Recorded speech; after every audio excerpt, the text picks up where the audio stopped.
वहीं मध्य प्रदेश में दक्षिण पश्चिम मानसून सक्रिय हो गया है, जिसके चलते कई जिलों में भारी बारिश की चेतावनी जारी की गई है। मौसम विभाग के मुताबिक बैतूल, खरगोन, बड़वानी, सिवनी, छिंदवाड़ा और पांढुर्णा में बारिश का ऑरेंज अलर्ट जारी किया गया है, जबकि दूसरे जिलों में बारिश का येलो अलर्ट जारी किया है।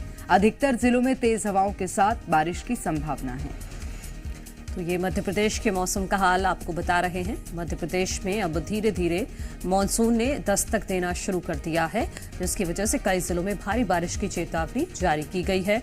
मौसम विभाग के मुताबिक बैतूल, खरगोन, बड़वानी, सिवनी, छिंदवाड़ा और पांढुर्णा में बारिश का ऑरेंज अलर्ट जारी किया गया है, जबकि दूसरे जो जिले हैं वहां पर बारिश का येलो अलर्ट जारी किया गया है। अधिकतर जिलों में तेज हवाओं के साथ बारिश की संभावना है, यानी कि अब लोगों को गर्मी से राहत मिलने वाली है मध्य प्रदेश में। वहीं छत्तीसगढ़ की बात करें तो बारिश का ऑरेंज अलर्ट यहां जारी किया गया है। 24 घंटे में कई जगह बारिश का अलर्ट जारी किया गया है। 1-2 जगह भारी बारिश की चेतावनी भी दी गई है। रायपुर में हल्की बारिश होने की संभावना है। तो ये छत्तीसगढ़ के मौसम का हाल आपको बता रहे हैं। रायपुर में हल्की बारिश होने की संभावना है और इसके अलावा अलग अलग जगहों के लिए बारिश का ऑरेंज अलर्ट मौसम विभाग की तरफ से जारी किया गया है। 24 घंटे में कई जगह बारिश हो सकती है। 1-2 जगह भारी बारिश की चेतावनी भी मौसम विभाग की तरफ से दी गई है। तो छत्तीसगढ़ में भी अब लोगों को गर्मी से राहत मिलने वाली है। यहां पर भी मानसून सक्रिय हो गया है, जिसकी वजह से मौसम विभाग ने 1-2 जगह भारी बारिश की चेतावनी दी है। हमारे सहयोगी भोपाल से आकाश द्विवेदी जुड़ गए हैं। रायपुर से हमारे साथ राजेश निषाद हैं। पहले मैं आपका रुख करूंगी। आकाश, आप बताइएगा कि वहां पर क्या है मौसम का हाल, और अभी बदलता हुआ नजर आ रहा है, मानसून दस्तक दे चुका है? बिल्कुल, मानसून की दस्तक के बाद मध्य प्रदेश में मौसम पूरी तरीके से बदला है। कई जिलों पर तेज बारिश हुई है और लगातार ये बारिश का सिलसिला जारी रहेगा, ऐसा मौसम विभाग ने पूर्वानुमान भी जताया है।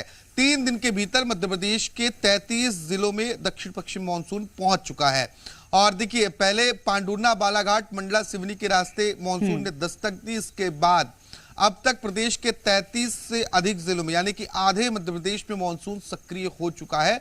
और मौसम विभाग का आज भी प्रदेश के कई जिलों में बारिश की संभावना जो है वो मौसम विभाग ने जताई है। भोपाल का अगर मौसम हम आपको दिखाएं तो भोपाल में अभी भी बारिश की जो आशंका है वो लग रही है, बारिश हो सकती है, क्योंकि कल देर रात तक तेज बारिश हुई है। देर शाम से जो बारिश का सिलसिला शुरू हुआ वो देर रात तक चलता रहा और अभी भी बादल छाए हुए हैं। देखिए, अधिकतर मध्य प्रदेश में मौसम विभाग ने येलो अलर्ट जारी किया है और बैतूल, खरगोन, बड़वानी, अलीराजपुर, छिंदवाड़ा, सिवनी, बालाघाट, पांढुर्णा में बारिश का ऑरेंज अलर्ट है।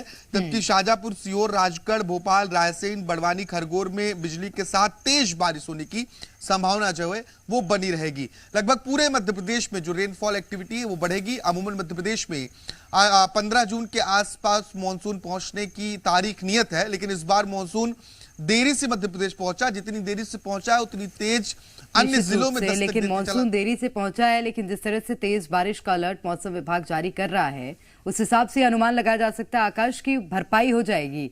मैं लौटूंगी आपके पास। राजेश निषाद हमारे साथ छत्तीसगढ़ से लगातार बने हुए हैं। राजेश, मैं पूरे छत्तीसगढ़ को ही लेकर आपसे सवाल करूंगी, क्योंकि बस्तर के रास्ते छत्तीसगढ़ में मानसून प्रवेश करता है। और कहां पर कौन से ऐसे जिले जहां ऑरेंज अलर्ट जारी किया है, कौन से ऐसे जिले जहां पर हल्की से मध्यम बारिश होगी? बिल्कुल निश्चित तौर पे देखिए, दक्षिण पश्चिम मानसून जो है कोरिया, सरगुजा और बलरामपुर पहुंच चुका है। ऐसे इसी के साथ अब मानसून पूरे छत्तीसगढ़ में भी सक्रिय हो चुका है। हालांकि ये जो 3 जिले जिसका मैंने जिक्र किया है, इन 3 जिले पे मानसून को पहुंचने में 3 दिन का थोड़ा बहुत वक्त जरूर लगा है। इसी के साथ पूरे प्रदेश में लेकिन मानसून सक्रिय हो चुका है। लेकिन देखिए, दक्षिण का जो इलाका है, दक्षिण छत्तीसगढ़ का, खासकर जो बस्तर का जो इलाका माना जाता है, तो इन जो बस्तर के इलाके हैं वहां भारी बारिश की जो संभावना है वो मौसम विभाग की ओर से जताई जा रही है। इसके अलावा पूरे प्रदेश की मैं बात करूं तो प्रदेश के कई ऐसे इलाके हैं जहां हल्की सी मध्यम वर्षा होने की संभावना मौसम विभाग की ओर से जताई जा रही है। इसके अलावा राजधानी की मैं बात करूं तो देखिए, राजधानी रायपुर में भी जिस तरह से मौसम विभाग की ओर से पूर्वानुमान लगाया गया है कि आज गरज चमक के साथ हल्की बारिश हो सकती है। निश्चित रूप से राजधानी में भी हल्की बारिश होगी और महत्वपूर्ण ये है कि लोगों को अब गर्मी से पूरी तरह राहत मिल गई है और मानसून दोनों ही राज्यों में, मध्य प्रदेश और छत्तीसगढ़ में प्रवेश कर गया है। बहुत शुक्रिया आकाश और राजेश, आप दोनों का ये तमाम जानकारी के लिए। चलिए आगे बढ़ते हैं। बस्तर में मानसून की दस्तक के बाद लोगों को गर्मी से राहत मिली है। चित्रकोट और तीरथगढ़ जलप्रपात इन दिनों पर्यटकों की पहली पसंद बना हुआ है। वीकेंड पर छुट्टियां मनाने बड़ी संख्या में पर्यटक यहां पहुंच रहे हैं। पर्यटन केंद्रों पर दुकानदारों की भी अच्छी खासी कमाई हो रही है, जिसका फायदा पर्यटन व्यवसाय में भी देखने को मिल रहा है। मेरे हस्बैंड से मैंने यहाँ की बहुत तारीफ सुनी थी कि बस्तर बहुत सुंदर जगह है और बहुत प्यारे प्यारे वाटरफॉल्स हैं, जिसमें से एक हमने थोड़े सुबह देखा, हमने वहाँ का चित्रकोट और ये देखा तीरथगढ़। लिटरली बोलूँगी कि मैंने सुना था, लेकिन आज जब पहली बार देखा आई एम सो हैप्पी, क्योंकि बहुत ही सुंदर जगह है। एक्चुअली मानसून का हम काफ़ी टाइम से इंतज़ार कर रहे थे। जैसे ही मानसून आया हमने सबसे पहला प्रीफर किया तीरथगढ़ जलप्रपात। मैंने अपनी फैमिली से काफ़ी टाइम से कमिट किया था और वाकई में छत्तीसगढ़ का स्वर्ग है ये मानसून के मौसम में। और वहीं धार में मानसूनी बारिश का सिलसिला शुरू हो गया है, लेकिन जिले में अब भी ऐसे कई गांव हैं जहां अब तक बारिश नहीं हुई है। ऐसे में स्थानीय लोग बारिश के लिए इंद्रदेव को मनाने के अलग अलग टोटके का सहारा ले रहे हैं। ऐसा ही एक नजारा सरदारपुर तहसील के दसई गांव में देखने को मिला है, जहां बारिश नहीं होने से ग्रामीणों ने एक शख्स को गधे पर उल्टा बिठाकर घुमाया।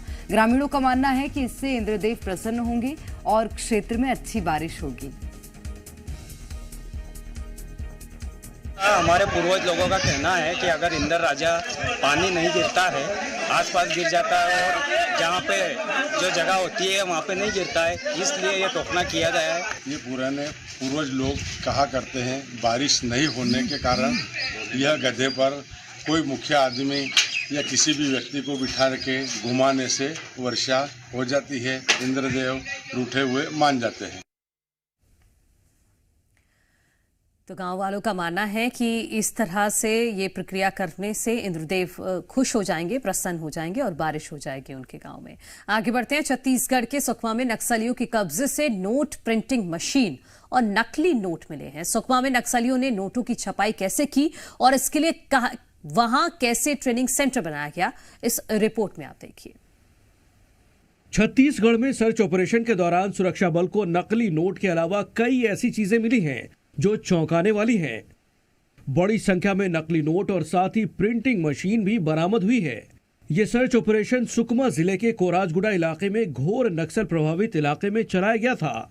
सर्च ऑपरेशन के दौरान नक्सलियों के ठिकाने से नकली नोट के नमूने, प्रिंटर और भारी मात्रा में प्रिंटिंग की स्याही जवानों ने जब्त की है। सीआरपीएफ के मुताबिक नक्सली कई दिनों से नकली नोट छापने का काम कर रहे थे। नक्सली काफी मात्रा में वहाँ नकली नोट की छपाई कर रहे थे। इसकी और जांच कराई गई, उसके बाद ये समझ में आया कि जो वेस्ट बस्तर वाला जो इलाका है 2022 में हर एरिया कमेटी से एक दो लोगों को वहाँ प्रशिक्षण दिया गया है 6 महीने का। नक्सलियों के पास से नकली नोटों के अलावा बंदूक, वायरलेस सेट, भारी मात्रा में विस्फोटक भी जब्त की गई है। तो नक्सल सामग्री के साथ नकली नोट छापने की प्रिंटिंग मशीन जब्त की गई है। और ये प्रिंटिंग मशीन एक और चीज दिखा रही है कि लगातार नक्सल विरोधी अभियान सरकार द्वारा चलाए जा रहे हैं। नक्सलियों के पास अब पैसे खत्म हो गए हैं और दूसरा रास्ता नक्सली अपना रहे हैं। बढ़ते आगे 29 जून से शुरू हो रही पवित्र अमरनाथ यात्रा से पहले बीआरओ ने सड़कों को करीब करीब दुरुस्त कर लिया है। 1 मिनट में पूरी खबर देखिए। बालटाल की ओर से पवित्र अमरनाथ गुफा की तरफ जाने वाले रास्ते पर सारे इंतजाम पूरे कर लिए गए हैं। जहां जहां कमी रह गई है उन्हें पूरा किया जा रहा है। रविवार को पवित्र गुफा क्षेत्र में हल्की बर्फबारी और बारिश हुई है। हालांकि पवित्र शिवलिंग पर भी गर्मी का असर देखा जा सकता है। अमरनाथ यात्रा अगले हफ्ते शनिवार 29 जून को बालटाल और पहलगाम दोनों तरफ से शुरू होने जा रही है। पवित्र गुफा और यात्रा के दौरान कई लंगर स्थापित किए गए हैं। बाकी इंतजामों को भी अंतिम रूप दिया जा रहा है। तीर्थ यात्रा के सुचारू संचालन के लिए इस साल